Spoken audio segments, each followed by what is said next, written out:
Hi, I'm Andrew Walsh of DaytonVistas.com, and in today's video, we're going to take a look at a street in Dayton, Ohio that was once known for its luxurious residences and was considered the most prestigious address in the city.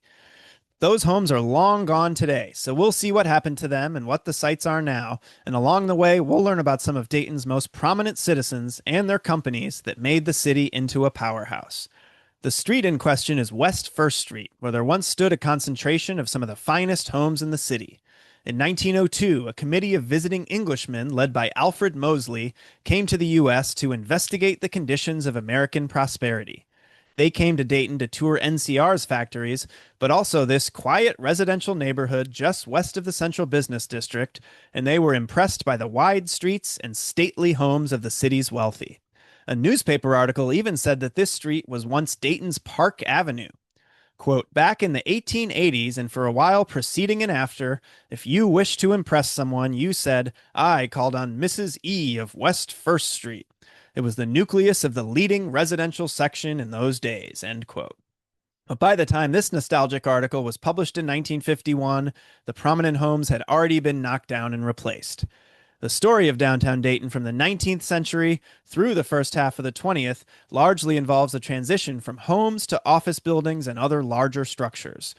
Then, in the following decades, still more houses were removed for parking and whole areas were cleared in the name of urban renewal. These trends were especially evident west of Main Street, which was historically a predominantly residential area. To look back at the glory days of West First, we'll start at the southwest corner of First and Ludlow Streets, where there was a beautiful residence built by Horatio Gates Phillips in 1846. It was well known around Dayton as the J.D. Phillips home, who was his son. The elder Phillips was a Dayton pioneer who moved west from New Jersey in 1803 to seek a new home. He met Daniel Cooper, a fellow New Jerseyan who is considered to be the founder of Dayton, in Cincinnati, and he decided to move to Dayton the following year in 1804. Phillips went on to own a chain of stores in Dayton, Troy, Urbana, and Greenville, and he became the wealthiest man in Dayton. He was also one of the founders of Dayton's first bank, pictured here, a stone building just south of Steele High School that opened in 1814 with a capital stock of $61,055. The old Phillips homestead was surrounded by sturdy elms, which tossed their green branches before its windows and made a beautiful tracery against the wintry sky. Its interior was spacious and well proportioned, as explained in a newspaper article. Quote, it was entered through a broad hall leading to a porch at the west end, on the south to the garden, and up a circular stairway that led to the roof. South of the hall were the little parlor and the dining room, and west was the big room, the center of social life in Dayton, and almost as well known in Cincinnati and Columbus. 48 feet long and 18 feet wide, the floor was of polished oak. On the walls were family portraits and beautiful candelabra. For furniture, a few pieces of mahogany, not many, for this room was for formal functions, receptions, large balls, and small dances, where all were made welcome and all made happy. Right across Ludlow, at the southeast corner of First and Ludlow, stood the home of H.C. Graves. Graves owned some fine hunting dogs, which howled on Sunday mornings when the church bells rang. And in those years, there were many churches in close proximity to these homes, such as this Presbyterian church built in 1867, which was called the Central Reformed Church. Together, these downtown church spires formed what has been referred to as a sacred skyline during a time before the construction of high-rise commercial buildings had begun in earnest. This view of downtown Dayton was taken from the present site of the Dayton Art Institute, where today the vista is dominated by office towers and the highway, and you can still just barely see the top of the dome of Sacred Heart Church that I've circled in both images. Next, at the northeast corner of First and Ludlow, we find the home of Robert Steele. Another of Dayton's most distinguished residents in its early years, one account called Steele a businessman who headed many forward-looking city projects and loved books, trees, and flowers. He has been called Dayton's most noted educator, and the castle-like Steele High School was named for him. Steele was also a stockholder and promoter for area railroads and the founder and director of the Dayton Library Association.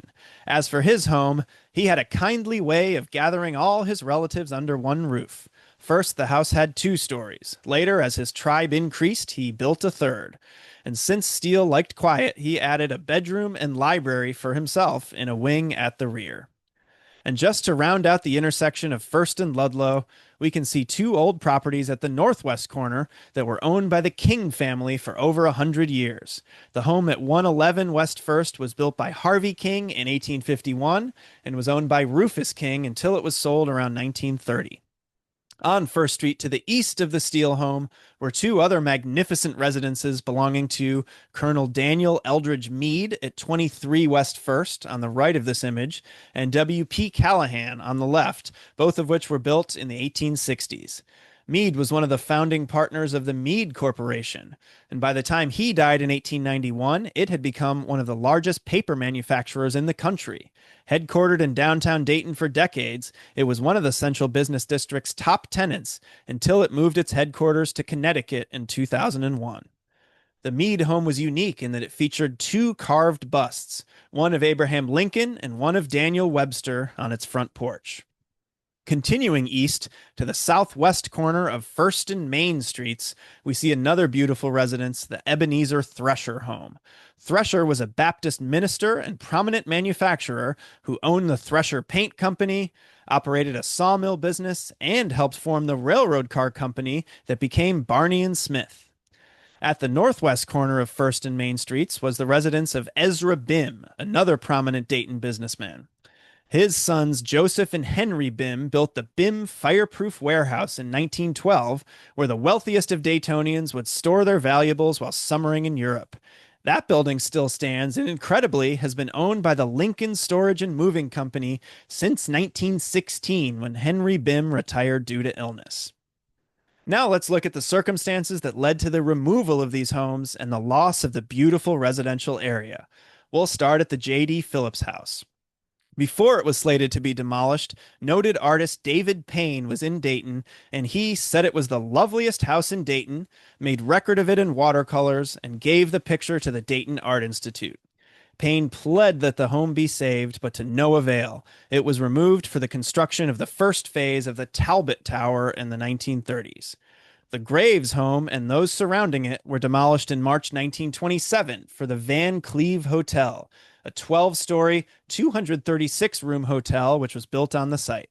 Its first manager was C.C. Schiffler, who had previously been the manager at the Ritz-Carlton in New York City. But the hotel declined in the 60s as more modern options were being built in the area, and it was razed in 1969 after an attempt to convert it to apartments failed. It was intended to be a parking lot only temporarily, with a plan to rebuild something on the site, but it is still a surface lot today, some 55 years later. The King properties are now occupied by the 111 building, an 11-story modernist structure built in 1968.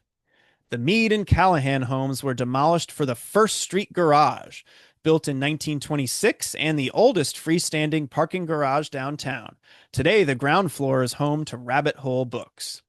As for the Steele home, an anecdote from years past sums up a sentiment that could apply for many a home that once stood in downtown Dayton. It is said that not long before his death, he looked out from his residence at West First Street and exclaimed he should like to come back years after his demise to see how beautiful Dayton remained. How startled he would be to see a parking lot where his tree-surrounded, vine-covered residence had once stood. You can see that parking lot here around the time that article was published in the 50s, and plenty of other empty lots are being used for parking around it as well.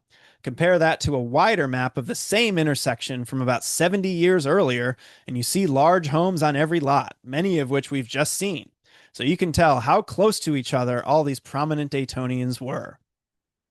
The parking lot that replaced the Steele home was then turned into the 6-story IBM building in 1966, today occupied by the Coolidge Wall Law Firm, and pictured here to the left of the First Street Garage.